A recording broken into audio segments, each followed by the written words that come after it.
हम लोग कोशिश कर रहे हैं कि फिल्म जो है वो लगभग 15 अगस्त तक, मतलब पचैया एक समय है, पचैया का बोला हो जुलाई में लगभग, हाँ लगभग जुलाई में फिल्म आ जाए थिएटर में।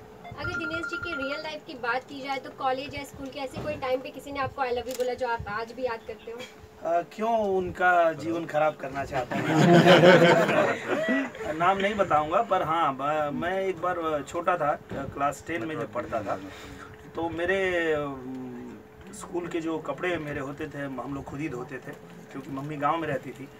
तो मैं अपने कपड़े उपड़े धो के एक दिन सूखने के लिए डाला था, तो सभी कपड़े मिल गए, रुमाल नहीं मिल रही थी। तो मैंने थोड़ा ढूंढा, मिला नहीं।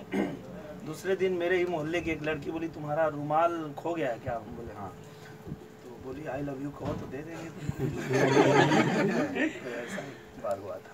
नहीं तो फिर रुमाल मिला या नहीं? रुमाल तो मिल गया, पर वो नहीं मिली। क्या चाहते हैं? वो नहीं मिली। इससे पहले कि मैं बात आगे बढ़ाता, मुझे गाँव आना पड़ा। ये निरहुआ की अधूरी लव स्टोरी है।